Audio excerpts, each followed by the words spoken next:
Quando começamos a gravar este vídeo, a ideia original seria falar do panteão japonês de Saiyan segunda edição, os Kami. Já que o vídeo anterior foi sobre Lenda dos Cinco Anéis, talvez fosse legal intercalar um pouco o assunto. Porém, acontece que os dois assuntos têm bastante em comum. Assim como Saiyan segunda nos lembra a quase todo momento, toda mitologia no mundo é uma religião. E se falamos de mitologia japonesa, estamos falando também de Shintoísmo. Uma religião publicamente seguida por 87 milhões de pessoas, apenas no Japão. E acreditem, esse é um assunto bastante vasto e denso, mas a gente vai dar o que pode aqui. Antes de mais nada, cabe um adendo a respeito de traduções e diferenças culturais. Embora a palavra Kami possa assim ser traduzida como Deus ou divindade, o entendimento preciso do que isso representa varia e muito de uma cultura para outra. Para o Shintoísmo, tudo aquilo que existe possui um Kami. Pessoas, animais, rios, prédios, materiais de escritório ou até mesmo entidades mais coletivas como florestas ou uma cidade. Nesse entendimento, Kami passaria a ser mais um espírito responsável por um determinado objeto ou entidade. Assim como em várias sociedades humanas, esses espíritos também possuem certa hierarquia, com os Kamis mais nobres existindo literalmente acima do reles mundo material e humano. A estes Kamis chamamos de Amatsukami, diferentemente dos Kunitsukami. Assim como em nossos outros vídeos sobre outros panteões, a história para o mundo segundo os Kamis, registrada no já milenar Kojiki, tem início quando Izanagi e Izanami se põem no alto da Ponte Celeste para moldar o mundo usando uma lança incrustada de joias.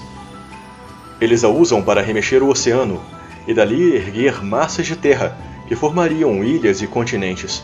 Estas duas divindades então tiveram vários filhos, narrados no Kojiki. Mas quando Izanami deu à luz para o Kami do Fogo, Kagutsuchi, ela teve queimaduras graves, adoeceu e veio a falecer.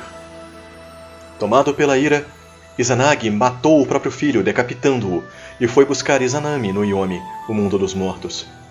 Ele consegue encontrar a esposa, mas vê que ela está cadavérica e quase totalmente decomposta, e assim foge assustado. Izanami, ultrajada, jura então matar 1000 homens todo dia em vingança. Izanagi promete então fazer com que 1500 homens nasçam todo dia para compensar a maldade da esposa. Ao retornar para o mundo dos vivos, Izanagi decide se lavar das impurezas do mundo inferior. Assim, de seu olho direito nasce Amaterasu, de seu olho esquerdo nasce Tsukuyomi, e de sua boca nasce Susanoo. Amaterasu viria a liderar o panteão que começava a tomar a forma que conhecemos hoje. Há muito ainda a ser dito a respeito de todos os vários Kamis, como as aventuras de Susanoo, que levaram à morte da Serpente de 8 Cabeças Yamata no Orochi. E também o conflito com os Kunitsukami, que talvez teria escalado a uma guerra aberta não fosse pela diplomacia de Amano Uzumi e seu posterior casamento com Sarutahiko, na ocasião, uma espécie de líder dos Kunitsukami. Obviamente, em Lenda dos Cinco Anéis, várias licenças poéticas e diferenças narrativas foram tomadas. Não há menção na teologia Rokugani sobre Izanagi e Izanami, e Amaterasu cumpre o papel de primordial nessa narrativa ao lado de uma outra divindade criada para o cenário, o Notangu. Lenda dos Cinco Anéis também usa o princípio animístico dos Kamis, mas com uma leve e sutil diferença. Em Rokugan, tudo o que existe é composto tipicamente por vários espíritos elementais, que se unem em diferentes proporções e quantidades. Isso acaba sendo expresso na própria ficha de personagem. O Shintoísmo ainda viria a sofrer muita influência de outras religiões, mas todas elas conviveram em relativa paz no Japão, como o budismo e o taoísmo. Algumas divindades dessas religiões existem também no Shintoísmo, nem sempre com nomes diferentes, como é o caso das Shichifukujin, as Sete Fortunas, que aliás são as divindades mais conhecidas em Rokugan. Esse espírito sincrético origina um ditado japonês que diz que todo japonês nasce e cresce shintoísta, se casa católico e morre budista. Isto se refere ao fato de que, em geral, não faz muita diferença para eles de onde esses ritos vêm. A verdade é que não é que os japoneses são um povo não espiritual, aliás, muito pelo contrário. A ideia é que eles não veem por que se limitarem a apenas um caminho ou a uma só visão de mundo. Ser devoto de uma religião não é algo tão essencial ou sequer necessário na sociedade. Então por que não aproveitar o que cada uma, ou até mesmo nenhuma, tem a oferecer de melhor? Essa característica talvez tenha sido algo muito comum no mundo antigo, mas que de alguma maneira conseguiu ser preservada no Japão até os dias de hoje. Assim como em relação a vários outros panteões e suas religiões, falar do shintoísmo é invariavelmente falar da cultura e da visão de mundo japonesa.